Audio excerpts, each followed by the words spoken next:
Hello, everybody. Welcome to Bears Bowley Go, Disco Decks, Lower Decks.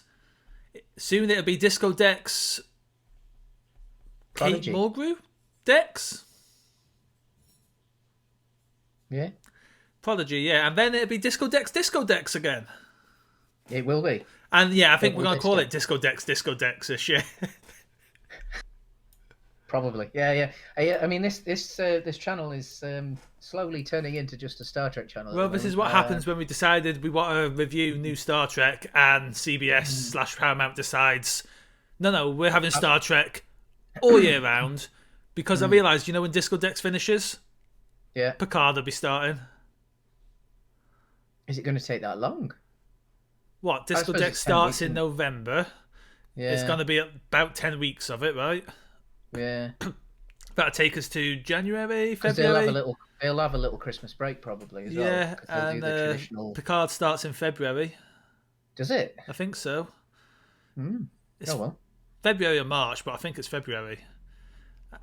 And then when Picard finishes, Strange New Worlds, I think, is on the It's horizon. on the horizon, certainly. Yeah, it just depends on where it's. And then after that, it's probably time for Lower Decks Season 3. So we might need to start running Star Trek content alongside other content again. Otherwise, we are just going to be a Star Trek channel. Luckily, this is quite easy to do. I mean, we have a setup for this now. As you've probably noticed, it's very cut and paste. Yeah. And, but we will be doing some other content this week. For those of you who want it, there's a bit of chat on, or there will be some chat on DC Fandom. I can't promise a video will be longer than 5 minutes.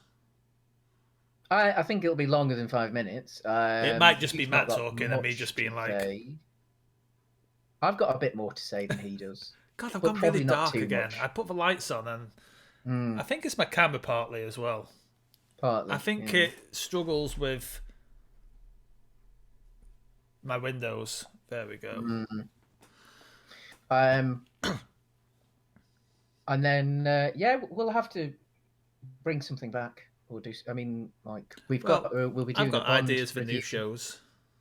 Well, I mean, it's been a long time since we've done anything of our other mainstay stuff, like around the world. I also want to launch a food, let's say my food talk show. Bears scram, Bears go brunching, Bears eat, picnic, Bears picnic. Surely, we already used Bears picnic for E3. Yeah, we did. Yeah. Don't want to tread on old ground. Yeah. But yeah, exactly. On to Star Trek.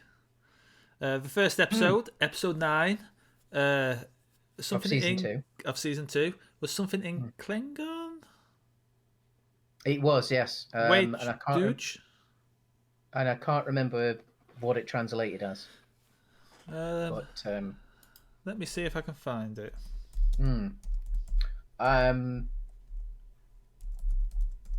But yeah, this the brief synopsis of this, while James is looking. 3 ships. Translates as 3 ships. Oh, it does, right.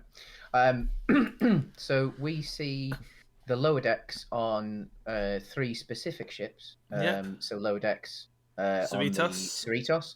We see it on a Klingon ship, and we see it on a Vulcan ship. We also get a little hint at a Packard ship, and also a credits sequence punchline joke of lower decks on a Borg ship. Yeah. And straight up brilliant episode. Straight up one of the greatest episodes it's ever made. Light episode on Cerritos because what's happening there is basically hang out with a bridge commanding officer day, isn't it? And yeah. So you basically see Boimler trying to find his own bridge buddy. Yeah. And pretending to be Hawaiian. That's sort of the A plot in a way. I would say that's the B plot. Yeah. With the A plot being the other 2 ships. Yeah, the A plot is the other 2 ships, and where they're all heading to, because so you see a Klingon lower decks who wants to become a bridge officer and potentially a captain of a ship in I guess, traditional Klingon Fashion. ways. Yeah. Yeah. And then we see what I think is one of the best kind of jokes this show has done. Yeah. You see a Vulcan Hmm. who, from all our experiences with Vulcans, is a perfect Vulcan, and this basically gives a realization of the Vulcans in Starfleet are the problem children of a Vulcan. They're the troublemakers. Yeah. Yeah. They're the ones who um, Have have emotional outbursts. emotional outbursts, and they have free will and thought and and So all you sorts see of this like. Vulcan who keeps trying to do things, and they're like, just Mm. stop. Yeah. And I do love this idea that our perspective on Vulcans has been rather emotionless. Mm. But from the Vulcan perspective, they're the most emotional. Yeah. And it's a revelation that is just like, of course, like Mm. the Because this particular problem child is no more emotional than than probably early Spock. I mean, I'd Spock say. is obviously half human, so you have to give like, Yeah, but Spock also fights that human side a yeah. lot. So, like, although obviously in some of the early episodes, you do see him enjoying a lot of music, So like physically I think enjoying music and big smiles and other what have you. Vulcans we see over time, right, as Mm. well. Like, Yeah, I think the idea is that all of these Vulcans are the ones who yeah. are too like you can't get on a Vulcan ship. Mm. Who Well, it'd be like, like the one that Kim Cattrall plays in Undiscovered Country. That yeah. of course she's a traitor, like because she's a rebel Vulcan. Like she's been deemed by the Vulcan High Council as being too troublesome, so she's been sent to Starfleet. Like I guess so, the idea is like if you're gonna paste it onto like real world thoughts for a mm, moment, like they're the neurodivergent among the Vulcans, aren't they? mm. Well, they are, but I mean, obviously Star Trek very clearly bases a lot of the alien races on various races on Earth, Speaking and of, the a nice redesign of the Ferengi coming for Discovery season yes, 3 that helps to tone down some of those problematic issues with the Ferengi design. probably yeah. But the Vulcans and the Romulans, obviously, because they have a shared history, are very obviously based on a non-specific East Asian country and things like the honor system and questioning your elders and things like that in East Asian culture is actually very important even now. Like, so having someone who would question their superior in the way that um, the the Vulcan in question questions their superiors, because Yeah. obviously she is a lower decks. She is the lowest ranking, as smart as she is and how much potential she may have, she's still lower ranking. So it's again, it's a nice, relatively subtle piece of social commentary as well, because it's one of those great paradoxes, and they show it in this episode that like Yeah. you don't have advancement and progression, especially technologically speaking, if you don't have these rogues. Yeah. And in this episode, she's such a rogue that she actually manages to change the systems, the technology of the ship. She invents some new things, or at least tweaks existing things But so even that then, they're more efficient. even upon succeeding, even upon saving the day, Yeah, the Vulcan actually is like, ship her off to Starfleet. yeah, and like so that's But that also, that's sort of how maybe the Vulcan technology has to be. That like it's they actually have advancements by these rogues who then get shunned and pushed aside, and then it becomes the norm. And then there's another rogue and another rogue and another rogue. although I guess at this Like stage, like, because obviously the Vulcans are part of the Federation, but they also have their own. they're still so much further advanced than humans are. Though that's Yeah. the thing that like and it's something that has only ever been really alluded to It was in nice to see Star a Trek. Vulcan ship and see on the Vulcan ship, and Oh yeah, but I mean, but you also saw what an absolute beast it was, it, because that was a relatively yeah, normal Vulcan ship, that was a science and vessel. yeah, and it, spoilers, absolutely handed the Packlids their arse, um, which of course Oh yes, the has been Packlids are the Packlids has do come been into this, established. Yeah, which takes us to has the Klingon ship mm. actually, and it was nice spending some time on the Klingon ship as well. It That's the was, point of yeah. this episode is we're not the Sweetas doesn't matter for this episode for the most No, part. This is about seeing the Vulcan ship and the Klingon ship, and like it was some world building. It was some really nicely done world building. I love the Klingon character. Yeah, And the um, revelation, again, spoilers, but you know, we always spoil in these episodes. hmm The but then this is revelation 2 weeks that late, at least. um, the Klingon captain is he's the kind of Klingon captain we got in the movies, right? Who wants to Mm. restore. I mean, a traitor to the Mm. Klingon. Is it a council the Klingon has? Yeah, it is High Council, The High right? Council, Yeah, but they still have um, like a chancellor, so a yeah. chairperson, and then in theory, the clone of Kahless is still alive at the moment, so they also have an emperor. Although it's an emperor very much like the British Queen, who has influence but not power. So yeah. And yeah, you Nolan North was in this episode. Who is he playing? TM, one of the Vulcans, I'm guessing by the name of the. Hmm. See, I'd like Fair to enough. see that Vulcan actually get maybe assigned to the Sritas in season 3. She does seem like a a choice, certainly. But But yeah, I, you. I also recognise the captain of the Klingon ship. They deliberately drawn the captain to look like an existing Klingon character, and and the voice sounded familiar as well. It's So I don't know.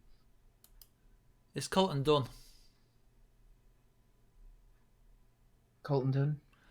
In a lot of American comedy shows. He's in Superstore. I've only watched like a few episodes of that. It was okay. He's the chap in the wheelchair in Superstore.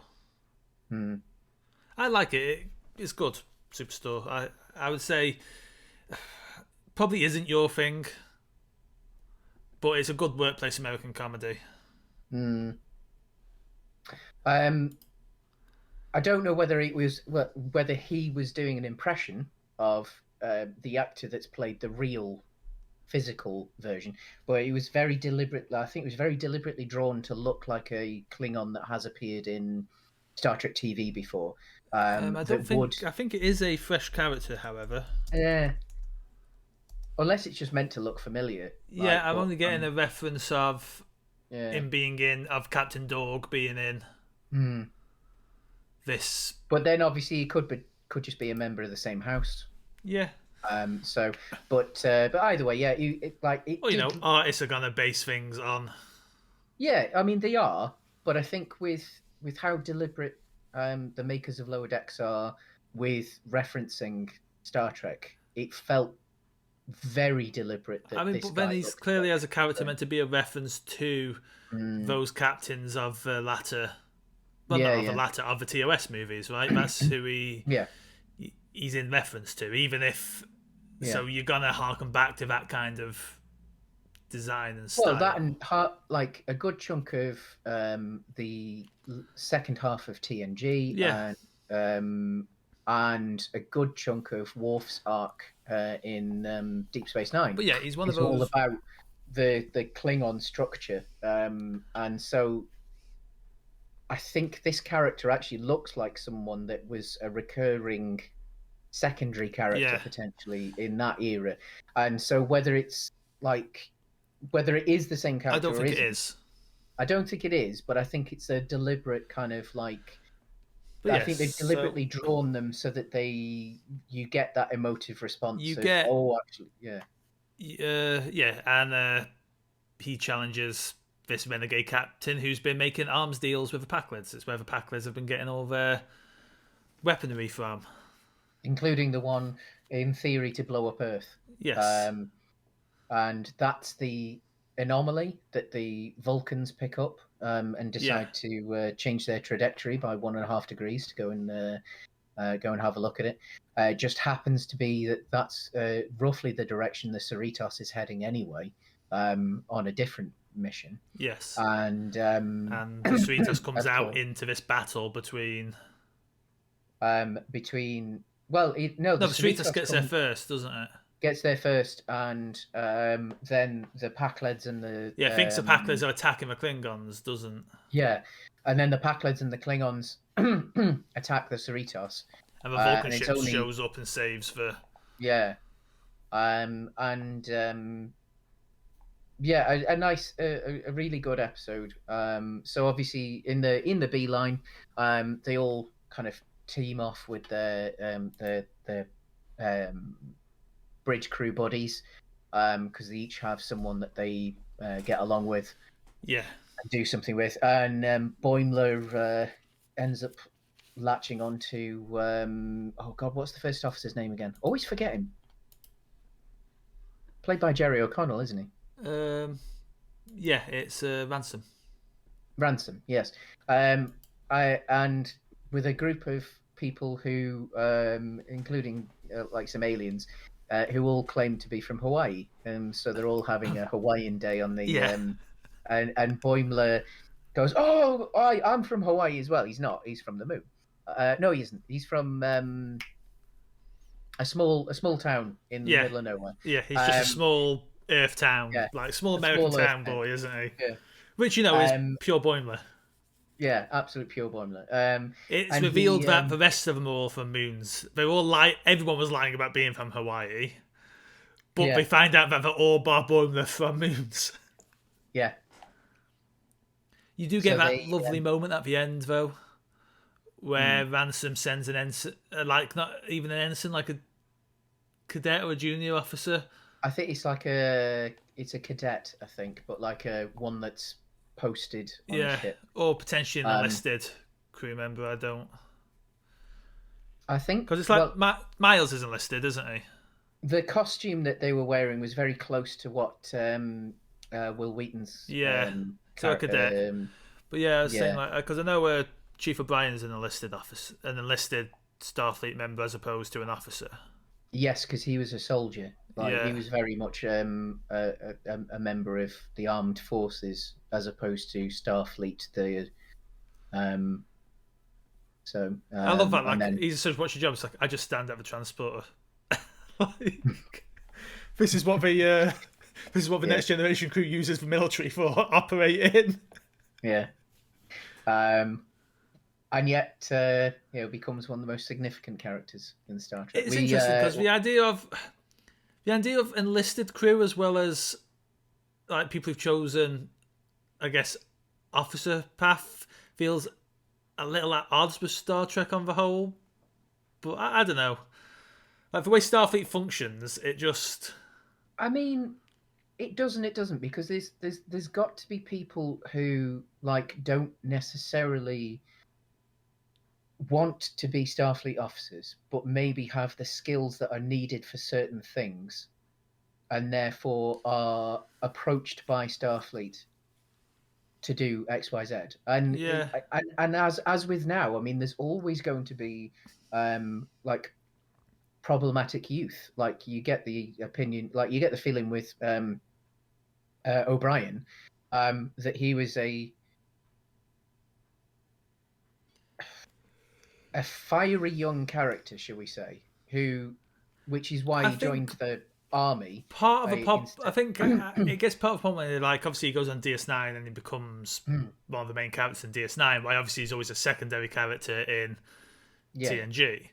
But like at the point where he's effectively the chief engineer for a space station, Yeah. but he doesn't hold a rank or of equal rank to, say, a commander who is a chief engineer of a starship or. Well, he sort of does and he sort of doesn't, because like although he isn't officially ranked, he actually does have there's a like a I suppose it's a parallel hierarchy, and Yeah. because of his experience level and stuff like that, there are occasions where he's actually the highest ranked person around, and therefore like he's in charge of the space station, or I think he even is in charge of the ship at one point when he's on the Enterprise and what have you. So like it's his Starfleet rank isn't always necessarily that important. Is his rank chief? Is that his actual? Yeah, chief. Yeah, Yeah. that's his rank. Yeah, because chief is an enlisted Yeah. rank.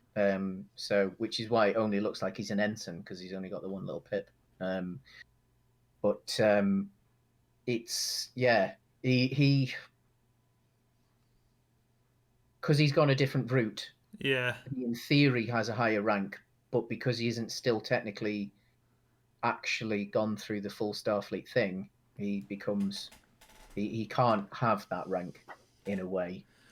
Oddly enough. But it's like the other thing is like, and obviously there's a lot of they're not taking into account practical world experience, right? But one would assume that Starfleet Academy is where you have to go to learn how to, run these very complex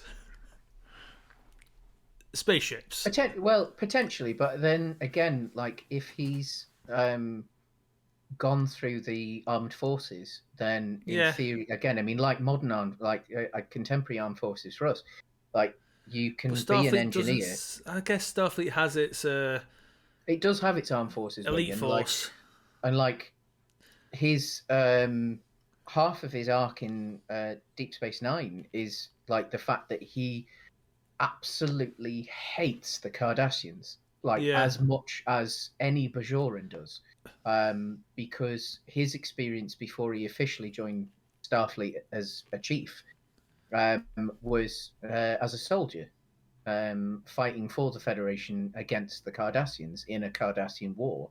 And he's been through some horrible, horrible things, and even been a prisoner of war. So, like, obviously, he's gained a lot of experience in certain areas, like that he's then transferred all those skills and that experience on a starship, and then obviously onto a former Cardassian base with Deep Space Nine. So, but yeah, anyway, back to Lowerdecks. This episode was very good. It was incredible. Like, it was. I mean, we've marvelled over the skill that these people have to get such a lot into such a tiny space, because this is a traditional American sitcom length of 21 to 25 minutes at a stretch. Like this is very deliberately paced so that, like, if it is on TV somewhere, they can put the adverts in. Like, and as you're saying, sorry, finish your thought first. Well, it's just the craft of it. Like, they managed to get so much into that time and do it so well without diminishing quality. That it's on par with some of the best 45-minute episodes, or in the early days, some of the 50-something minute episodes, or even some of the double episodes that are like 90 minutes. Like, they're getting stuff in there that is absolutely, like, on that note, top grade. It takes us into the final episode, which is up there with, I say, some of the 90-minute straddling episodes that straddled finals and premieres. It's up there with, I mean, I'd say it's more epic than half of the TNG films, this episode. Yeah. There's significantly higher, more interesting stakes here than Insurrection has got going for it. that is still my biggest issue with Insurrection is that it doesn't feel like an overlong good TNG episode. It feels like an overlong middling TNG episode. Yeah, I get you. Just with a higher budget. Yeah, there's just a bit more polish to it. Sorry. Whereas, like, this, you could argue a similar thing with Generations, because we haven't reviewed Generations. Generations at least lets us have the captain's meeting though. So, but there's also, again, we'll cover it when we do actually. Generations feels epic because of the captain's meeting. Plus, it's got all the Nexus stuff. I'd say it's. The Nexus stuff is very much film. It films Star Trek. I'd say it's more than that, but we'll cover that when we actually do eventually. So this episode shows how much it's managed to make us care for the cast, and the fact that it gets away with a predominantly not funny episode. Like, it had jokes, they were funny, but this episode was not remotely about comedy. No. This is a relatively serious 20 minutes of Star Trek. And they get given the Cerritos gets given the duty of first contact. As the episode is called, First Contact. They're the backup ship to a ship that's actually going to make first contact. But they'll be present at the same time. Captained by a returning Star Trek character. Correct, yes. Captain Sonia Gomez, who was an ensign in TNG. Yeah, same actress playing there as well. Yeah, same actress. Unfortunately, she didn't spill her hot chocolate in this one. But you did get that nice moment where she picks up the ensign who falls in front of her and is like, "Oh, don't worry." Yeah. It's a real, like, again, it's that, going back to what I was saying about the previous episode about that Klingon and the way that they were drawn, and how specific sometimes the writers are with character references and stuff like that. Obviously, this is a returning character, but it's not a returning character in the level of Tom Paris or something like that. Like, this is a very, very specific character reference, and yet works so bloody well because it fleshes out a world, right? It does. It makes the world feel real because by this point in time, sure, an ensign on the Enterprise could very well be climbed through the ranks and become the captain of a new class of ship. Yeah, which is obviously designed. It wasn't a new class. No, it's a new class. We've never seen it before. Is it? Because it looked very, very, very Excelsior class. It's basically Excelsior Mark. It's a new class, but it's basically Excelsior Mark II. Oh, fair enough. Excelsior class ships are still in service at this point. Well, yeah. But they're old. Like, they're really old at this point. Yeah. They're probably some of the oldest ships in service. Well, they would be, yeah, because they were... Them and probably the Miranda. They were experimental level classes in towards the end of Kirk's run. Yeah. Because obviously it was notoriously breaking down and what have you. So this is basically the new Excelsior. Yeah. It has got a class, but I can't remember the name of it. Yeah. But yeah, I think they were originally planning on using Excelsior, and they decided, you know what, let's just make a new ship. Yeah. Because again, you can get away with it more when you're drawing the ships and not having to rely on particular models and. Totally. But then at the same time, it's quite nice actually, because considering how significant really the Excelsior class is, because it has been an Enterprise. The Enterprise B was an Excelsior. It would sort of make sense that, like, if this workhorse large class of ship, it's not the largest, but it's certainly not small. If this workhorse large ship, and I think it's great that we why see. not just do a modern upgrade of it? And I think it's great that we see one of them star bases. Definitely. Oh, sorry. Yeah. Tickle on my throat. Yeah. But yeah, so yeah, it's going to make first contact, and Freeman gets told she's getting a promotion. A promotion because she's going to go to not going up in rank, but ship. moving to a more prestigious ship. Yeah, but she can't take a bridge crew with her because Starfleet likes to keep the California classes in the California classes. Yeah, and I love that the arc of this season has been how the crew, like the lower decks crew, may be the lower decks of the bridge crew, but as we've said before in previous episodes, this ship is the lower decks of Starfleet. Yeah. And Beckett doesn't take well to it. As is Ten. And I like that Beckett gets some proper realization and character growth this episode.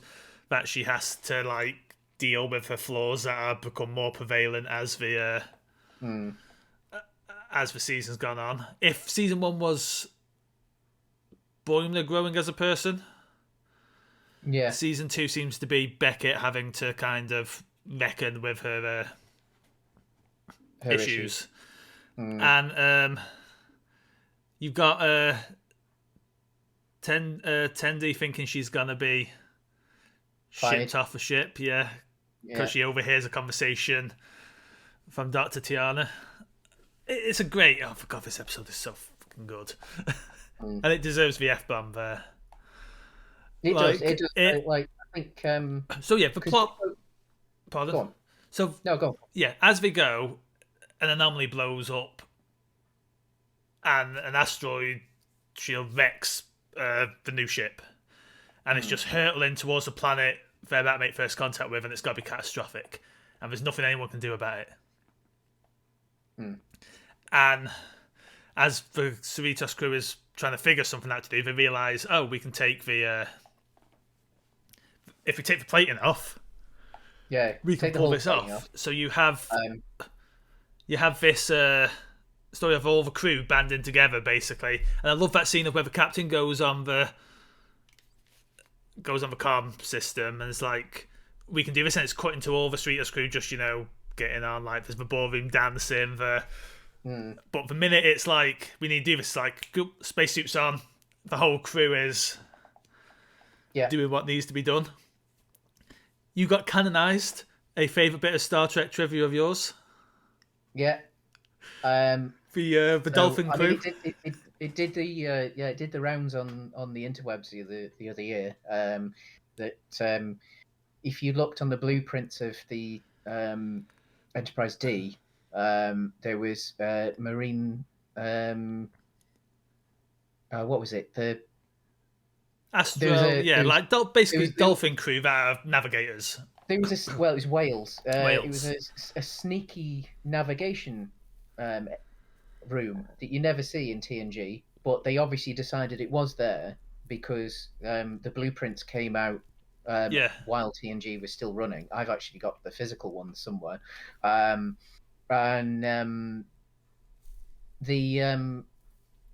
It turns out that whales have become part of Starfleet crew. They actually help with navigation because they are, in theory, incredible navigators because of the way they make their way around the sea and stuff like that. And of course, we all know that whales and dolphins are aggressively intelligent. The dolphins are probably the main source of comedy this episode, right? Yes. In the fact that they are some very horny dolphins. Well, they're whales. They're not dolphins. They're I think they're belugas. They're not dolphins. These definitely look like dolphins. Yeah, there's smaller whales. Anyway, we all know all whales are dolphins. It's the other way around. I thought it was all dolphins. I thought all whales were dolphins. No. Killer whales are dolphins. What, as in orcas? Giants. Yeah. Orcas are also. It's bare fun fact time. Yeah. Orcas are the psychopaths of the sea. Well, yeah. Hannibal Lecter will look at an orca and go, "Whoa, chill, dude." But then other species of dolphins are the same. Dolphins are the only species that we are aware of that have recreational sex in the same way that humans do. that in the fact that it is a recreational activity as opposed to something that nature has accidentally made it pleasant, But and therefore like. we are, But however, still, not a marine biology channel. We are a Star Trek channel. So well, I mean, I brought that point up because the marine life, whether they're dolphins or whales in this case, they definitely look more like dolphins than beluga whales. I think they're beluga whales. But But still, beyond the we'll point. say marine mammals. The marine Yeah. mammals in this episode are also very horny Yeah. because that's what dolphins and certain But other yeah, marine mammals so are yeah, known for being. that's been a dolphin crew has been, or marine mammal crew has been canonized. Yeah. But yeah, so there's a plate they can't take off, so Boimler has to swim down, and Mariner's gonna do it. She doesn't like, and she's like, no, you got to go and patch things up with your mum because they'll die in like 5 minutes. So Yeah. and then they even blow out the front of a ship, so you have two people standing basically at a gap of a ship, navigating the Ransom as he's joysticking the concept the ship through. And the reason we take off the plating off is for like Star Trek mumbo jumbo. Yeah, science. Yeah, Science and reasons. they have to like manually pilot the ship through it. And God, it's just so epic. Yeah. In the best sense of the word, like the stakes are high, you feel it. A ship's about to destroy an entire population, and you keep cutting back to the ship as well that's been damaged, and you see them slowly coming to the realization that they can't fix it. Like Captain Gomez's comment about, well, in 7 hours I'll be sleeping either way, when one of her crew tells her to get some rest, and it's like, and obviously the other thing is like they can't figure out how to save the day, and it's actually Rutherford, isn't it, who figures it out? Yes. And it's through the lower decks crew on the lower deck ship that all this gets saved in the nick of time. And God, it's Star Trek at its best, isn't it? It's like it is. It's Star Trek. It's absolute best. There is a C plot line like with Rutherford. It effortlessly does some of the stuff, and I like this stuff. I'll be honest, this stuff gets me when Disco does it as well. But this effortlessly did some of the stuff that Disco sometimes tries a little too hard for. Yeah. If you get me. Yeah, I get you. Like the whole like Starfleet together kind of stuff that sometimes is a little too much in Disco. This just like effortlessly nailed. Yeah. Also, I'm guessing Jennifer was introduced in an earlier episode and I just forgot about her. Jennifer? The Andorian. Yeah, she was. Yeah. And like even like her becoming like potentially part of the cast going forward. Well, I got the feeling there was almost a love interest thing. Oh yeah, that's definitely a romance interest. But yeah, so there was a C plot with Rutherford because he has filled his memory again because he's been backing everything up after in his implant, and he doesn't want to forget Tendi again, and at some point he has to delete some files. Yeah. And it's at that point that he gets a little flash of something a bit sinister. So that's obviously going to be something that we see in season 3. Which the chief engineer's line there though. We just want to delete him, and that line about like if memories are worth making, if memories are worth keeping, then I can't remember the exact line, but it got me in the feels. It was lovely and poignant, anyway. So this whole episode was just that all over, like. And then obviously it ends after all this that someone's framed. Well, first off, the Cerritos gets to make first contact. Yes, because the captain, God, what's her name? Gomez, was it? Yeah. She says thank you to them by saying that you can do first contact instead, And so obviously it's a big moment for And Boimler. It's also a running gag throughout that Boimler's doing banners for Captain Freeman Day. Yes, yeah, for Captain Freeman Day. And it was like, this is for kids. But they and it gets turned into a First Contact Day poster. But they have so obviously everyone's very nervous. Everyone's like, and it's we've seen First Contacts in other episodes in other seasons where the First Contact, like there's ridiculous things that they've got to go through and rituals and greetings and speaking in different languages and stuff like that. And then this race just likes to get drunk.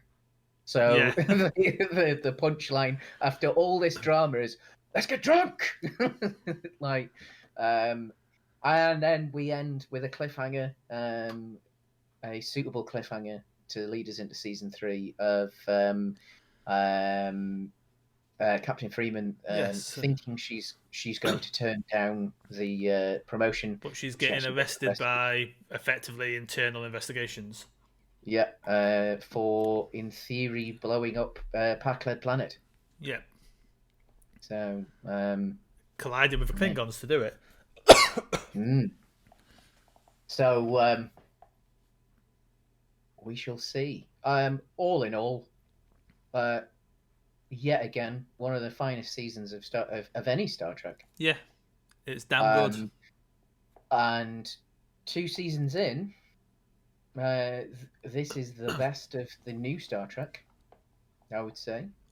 Now, I will say an interesting note. I tend to watch this with my father, and he watched it because he's a Star Trek fan, but this show doesn't really do it for him. Yeah, the comedy doesn't hit for him, which is fair enough. Comedy is very subjective. Yeah.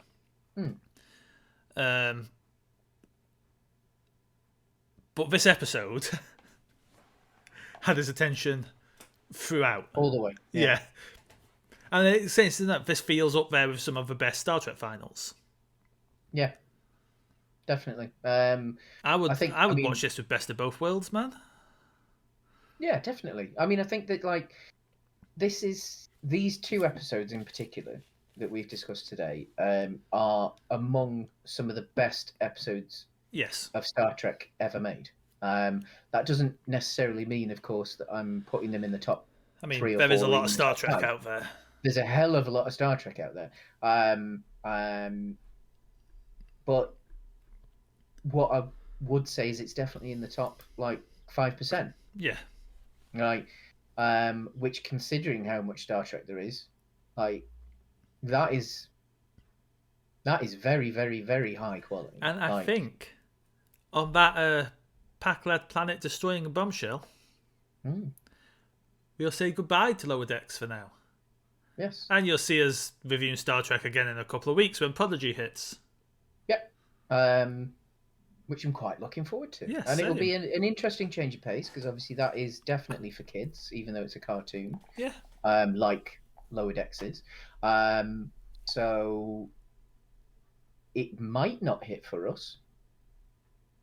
And I don't necessarily mind if it doesn't.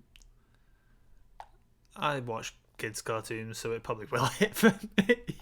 I mean, I watched some kids' cartoons. I watched season 1 of the She-Ra cartoon when it came out. Yeah, it's thing like, and that was very, very, very good. I don't think there's anything wrong with enjoying kids' cartoons as long as you accept that you're not the target audience, and if you don't necessarily like it, doesn't necessarily mean it's bad. No, certainly not. And I have a feeling. I think you see it a lot in people who get mad at She-Ra and other things. Star Wars. Yeah, like, I mean, like people who didn't necessarily enjoy the prequels when they came out, or people who don't necessarily enjoy the sequel. No one hates Star Wars more than Star Wars fans. Yeah, well, it's like wrestling fans. Like the toxicity in wrestling, online wrestling fans is just ridiculous. And yet, like, I went to see some wrestling the other week, and the most wonderful and most joyous thing about it was seeing all the kids there just enjoying themselves. Yeah. Like, and it wasn't for me. Like, you know, they I enjoyed the show. It wasn't the best show I've ever been to. It wasn't it certainly wasn't the worst. I went to a Thunder taping in the late 90s. If you know, you know. Yeah, it's like when adult comic fans get mad about superhero graphic novels that are clearly designed and aimed for like kids and teenagers. It's like, if you read it and enjoy it, great. If you don't, it's not for you.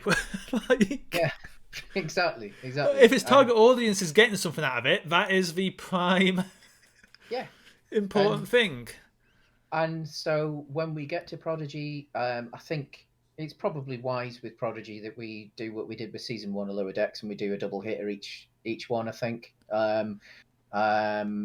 unless it turns out to be incredible, and then we have far too much to talk about. But like, one of the things is, I think, as nerdy stuff has become more mainstream, so there's more flavors of it for more people. People who grew up being very used to it being aimed specifically, like superheroes and being aimed specifically at them, can't wrap their head around the fact that this iteration of this character is for someone else. Yeah. And like, and again, it's a thing. If you read it and you're like, actually, this is really good, cool, you can enjoy more things.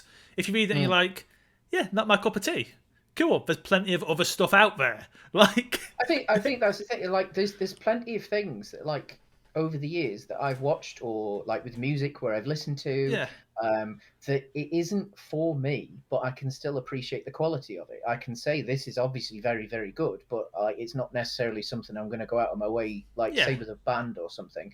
I'm not necessarily going to go out of my way to listen to, or go and see them live or what have you. Outside of things that are objectively, let's say, harmful or something like that, when it comes to like art, media, entertainment, like, you don't have to watch everything. You don't have to enjoy everything. It'd be impossible to. It'd be impossible to. I mean, going back to wrestling, like, I'm a fairly big wrestling fan. Like, WWE alone has 11 hours of TV a week. Like, and other than the fact that obviously to watch some of it live, it would be at the wrong time zone for me, so it'd be ridiculous. And the fact that, like, if you watch it with the American ad breaks as well, it is torture. Like, against the Geneva Convention levels of torture. But like, even if you could get through all of that, if it was in the correct time zone for you and you were fine with the ad breaks and stuff like that, 11 hours a week. Yeah. But the beauty of it is that each show has its own identity. It's like each show offers something. I see it in, like, there's obviously I'm a big tabletop role player. Yeah.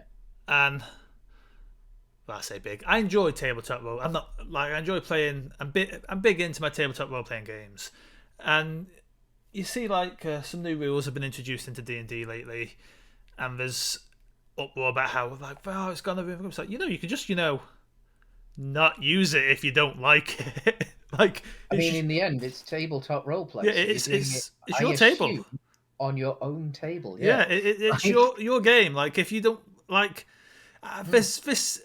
It's like, but it's now in the D&D rules, so it's like, it's very much like the rules are more of a guideline.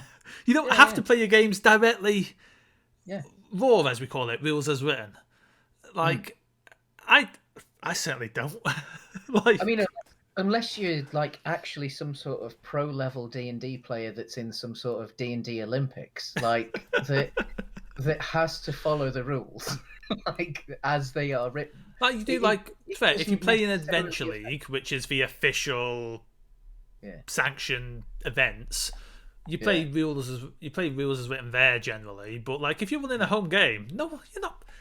And I bet, like, people say, I bet if you actually queried them and said, okay, what do you do here? You'll find that now you're using a ton of stuff that isn't rules as written. Yeah. But I think so. For the final time, for a week or two, we'll say, live long and prosper. Live long and prosper. I think it's like literally a week. By the time this airs, yeah. So see you We're soon. recording this on the Monday, so for us it's probably a couple of weeks at least. So. Aye, we'll see you on the Prodigy. Yeah, see you on the Prodigy, everyone.